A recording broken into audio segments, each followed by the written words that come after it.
জি। মায়ার বাঁধন। মায়ার বাঁধন। মায়ার বাঁধন নিয়ে আমরা একটা গল্প শুরু করতেছি, কিন্তু গল্পটার মাঝে যেমন আমি একটা কবিতা আবৃত্তি করছি।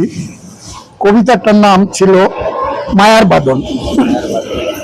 আমার এক টুকরো ভিটে ছিল মেঘনা নদীর পাড়ে, পূর্বপুরুষেরা সেটায় বাস করেছে খড়কুটোর ঘরে। মধ্যখানে এক চিলতে উঠোন, চারপাশে ছিল কুড়ে ঘর, পাশেই ছিল বাঁশের ঘেরা পিতা মাতার পুরনো কবর।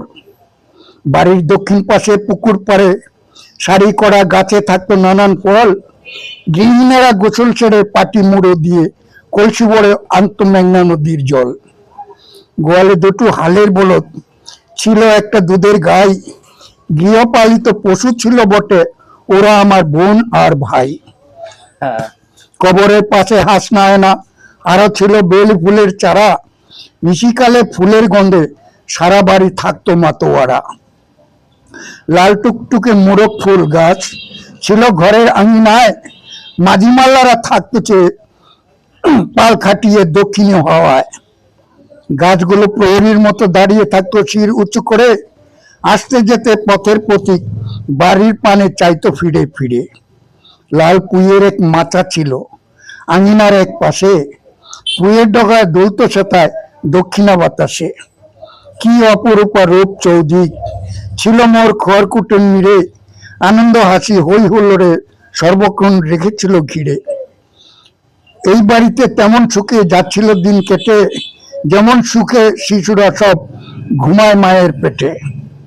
আমার এই সুখ সইল না ওই মেঘনা নদীর চোখে, বান ডেকে আঘাত হানে সে, ঢেউ তুলে দেয় মোর বক্ষে।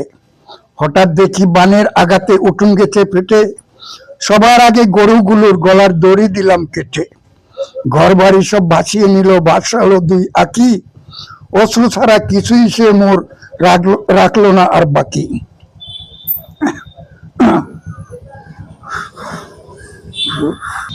হ্যাঁ, কাল যেখানে বাধা থাকতো বলদ আর দুধের গাভী, সেখানে আজ ভাসছে শুধু মেঘনা নদীর হাবি যাবি। কাল যেখানে ছিল আমার মাথা গোজার ঠাই, আজ সেখানে মেঘনা নদের জলের খেলা আমার কিছুই নাই। সব হারিয়ে অশ্রুসিক্ত নয়ন, মনে বড় ব্যথা। কেন যেন বারবার মনে পড়ে গরুগুলোর কথা। তাদের সাথে যদিও আমার কোনো রক্তের বাঁধন নাই, তবু ওরা ছিল আমার বোন আর ভাই। আমার সুখে হাসতো ওরা, কাঁদতো আমার দুঃখে। নিজের বাছুর উপোস রেখে দুধ দিত মোর মুখে। হাসি মুখে আমার সাথে টানতো ওরা হাল, ভাইয়ের মতোই সঙ্গ দিয়ে আসছে চিরকাল। আমাদের বন্ধন হয়নি হজম মেঘনা নদীর চোখে, আঘাত করলো আমার এই ভাই বন্ধনের বুকে। নদীর জলে ভাসিয়ে দিল 7 জনমের বন্ধন, অবাক চোখে চেয়ে শুনছি তাদের